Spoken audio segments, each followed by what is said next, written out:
Love is one of the most powerful human experiences, capable of bringing immense joy and profound pain.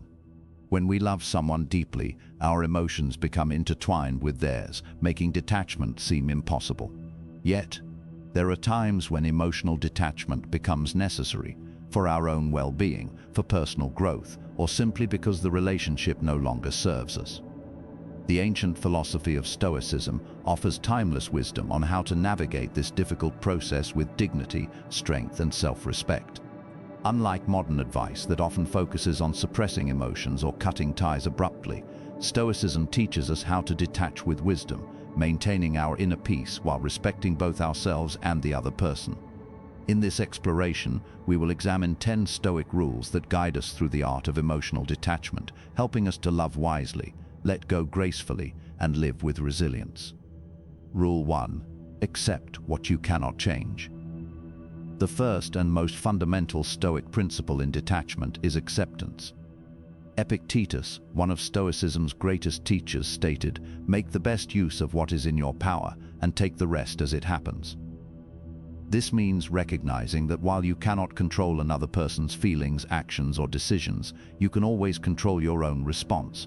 When detaching from someone you love, the first step is to accept that you cannot force them to love you back, to change, or to stay in your life if they choose otherwise. This acceptance is not resignation, it is the foundation of your freedom. Why this rule works. Acceptance eliminates the struggle against reality, which is the root of much emotional suffering. When you stop fighting what you cannot change, you conserve your energy for what you can influence, your own thoughts, actions, and well-being. It also prevents you from falling into the trap of trying to fix the other person or the relationship, which often leads to frustration and resentment. Most importantly, acceptance allows you to see the situation clearly, without the distortion of wishful thinking or denial. How to apply it? Begin by identifying what is truly within your control. You cannot control the other person's feelings or decisions, but you can control how you respond. Write down the aspects of the situation that you cannot change and consciously release your attachment to them. Practice affirming statements such as, "I accept that this is beyond my control, and I choose to focus on what I can influence." This shift in focus is the first step toward emotional detachment. Rule 2. Focus on your own virtue. Stoicism teaches that the only thing truly within our control is our own character, our virtue. Marcus Aurelius, the Stoic emperor, wrote, "The happiness of your life depends upon the quality of your thoughts." When detaching from someone you love, it is easy to become consumed by their actions, their words, or their absence. The Stoic approach is to redirect your focus inward, to your own integrity, wisdom, and self-respect.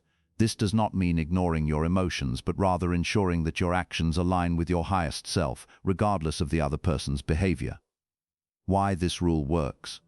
Focusing on your own virtue prevents you from being emotionally hijacked by the other person's actions. It keeps you grounded in what truly matters, your character, your values, and your well-being. It also ensures that you do not compromise yourself in an attempt to hold on to the relationship. When you prioritize your own virtue, you act with dignity, even in pain, and this strengthens your self-respect. How to apply it? Ask yourself, what would the best version of myself do in this situation? Would they beg, manipulate, or lose their composure? Or would they act with grace, self-respect, and wisdom? Make a list of the virtues you wish to embody, such as patience, courage, or kindness, and consciously align your actions with them. This practice ensures that even in detachment, you remain true to yourself. Rule 3. Practice negative visualization. Negative visualization is a Stoic exercise where you deliberately imagine losing what you value most. This might seem counterintuitive when you are already experiencing loss, but it serves a powerful purpose. Seneca advised, rehearse them in your mind: exile, torture, war, shipwreck. If you expect only what is usual and known, you will be overwhelmed by the slightest misfortune. By mentally preparing for the worst, you reduce its power over you. In the context of detachment, this means imagining life without the person you love, not to cause pain, but to prepare yourself for it. Why this rule works. Negative visualization reduces the fear of loss, which often keeps us clinging to relationships that no longer serve us. It also increases gratitude for what you still have, even as you prepare to let go. Most importantly, it strengthens your emotional resilience, making the actual process of detachment less overwhelming when it occurs. How to apply it? Set aside time each day to visualize life without the person you are detaching from. Imagine how you would cope, what you would learn, and how you would grow. Then, return to the present moment with a sense of preparedness. This exercise is not about dwelling on loss, but about training your mind to handle it with strength. Rule 4. Use the discipline of assent. The discipline of assent is the Stoic practice of pausing before accepting an emotional reaction as truth. Epictetus taught, it's not what happens to you but how you react to it that matters. When detaching from someone you love, emotions will arise, sadness, anger, longing, but you do not have to be ruled by them. The discipline of assent teaches you to observe these emotions without immediately acting on them, giving you the space to choose a wiser response. Why this rule works? This practice prevents impulsive reactions that often lead to regret, such as pleading, arguing, or making decisions in the heat of the moment. It also allows you to respond rather than react, ensuring that your actions align with your long-term well-being rather than temporary emotions. Over time, it strengthens your emotional self-control, making detachment a process of wisdom rather than pain. How to apply it? When an emotional reaction arises, pause, take a deep breath and ask yourself, is this emotion serving me? Is it leading me toward wisdom or away from it? Give yourself time before responding to messages, making decisions, or engaging in conversations. This pause is where your power lies. Rule 5. Embrace Amor Fati, love your fate. Amor Fati, or love your fate, is the Stoic practice of embracing whatever life brings, even the painful experiences. Marcus Aurelius wrote, "Whatever happens to you has been waiting to happen since the beginning of time." In the context of detachment, this means accepting that the relationship as it was is over, and that this ending, however painful, is part of your journey. It does not mean you have to like the pain, but that you can find meaning in it. Why this rule works? Amor Fati shifts your perspective from resistance to acceptance. Instead of fighting the reality of the situation, you learn to work with it. This reduces suffering, as pain is inevitable but suffering is optional. It also helps you find growth in the experience, turning detachment into an opportunity for self-discovery rather than just loss. How to apply it? Reframe the situation by asking, what can I learn from this? How can this make me stronger or wiser? Write down the lessons you are gaining from the experience, no matter how small. This practice does not erase the pain but gives it purpose. Rule 6. Limit contact strategically. Stoicism is not about avoiding pain, but about facing it with wisdom. However, when detaching from someone you love, limiting contact can be a necessary step to regain your emotional balance. The Stoics understood the power of environment. Seneca advised, associate with people who are likely to improve you. If constant contact with the person you are detaching from keeps you emotionally dependent, creating space is not weakness but strategy. Why this rule works? Limiting contact reduces the triggers that keep you emotionally entangled. It gives you the mental space to process your feelings without constant reinforcement of the attachment. It also allows you to rebuild your sense of self outside the relationship, which is essential for true detachment. How to apply it? Set clear boundaries regarding communication. This might mean muting notifications, taking time before responding, or even temporarily stepping back from contact. Use this space not to avoid your emotions but to process them with clarity. Remember, this is not about punishment, but about creating the conditions for your own healing. Rule 7. Redirect your energy. One of the most powerful Stoic practices is redirecting your energy from what you cannot control to what you can. When detaching from someone you love, it is easy to fixate on them, replaying memories or imagining what could have been.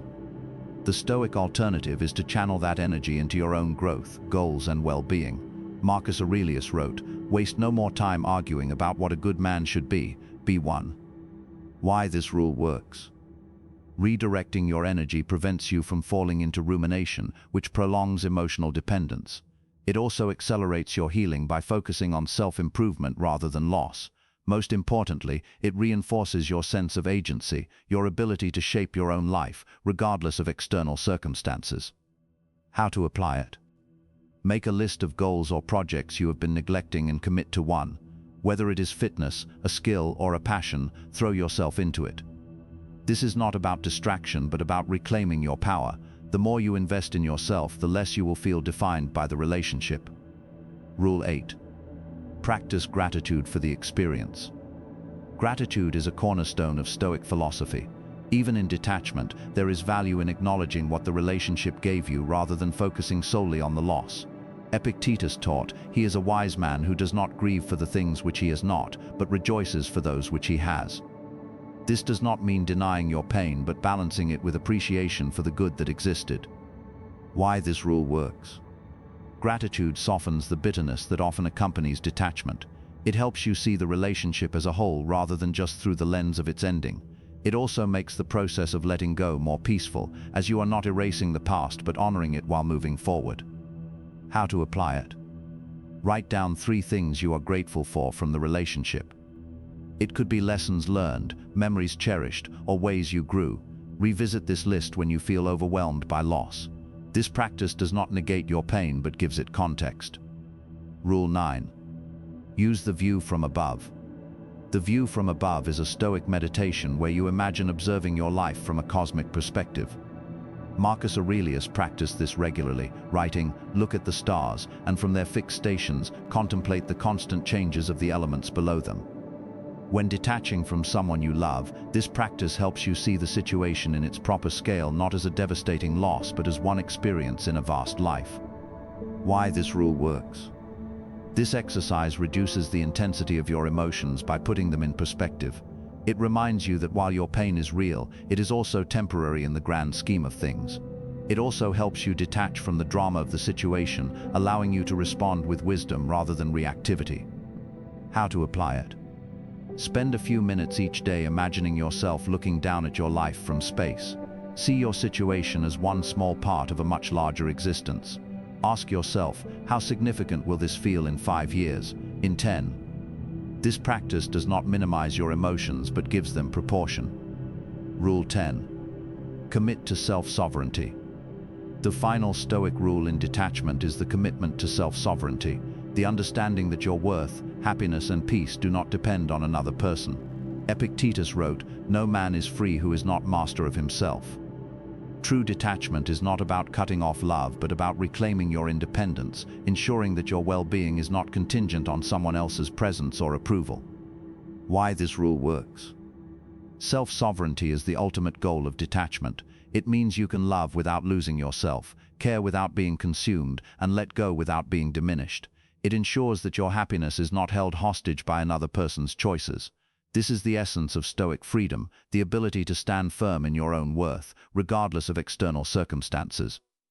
How to apply it. Affirm daily. My peace comes from within. My worth is not defined by this relationship.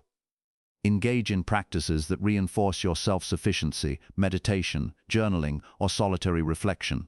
The more you cultivate this inner strength, the more detachment becomes not a loss but a return to yourself. Conclusion. The Stoic path to emotional freedom. Detaching from someone you love is one of the most challenging emotional experiences, but it is also an opportunity to practice Stoic wisdom, to face pain with courage, to let go with grace, and to emerge stronger.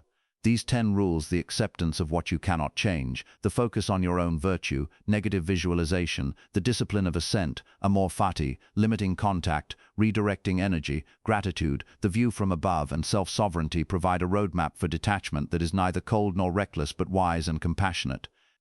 They teach you how to love without losing yourself, how to let go without bitterness, and how to live with resilience, no matter what life brings. The Stoic path is not about avoiding pain, but about transforming it into strength. As you walk this path, remember, detachment is not the absence of love, but the mastery of it. And in that mastery lies your freedom.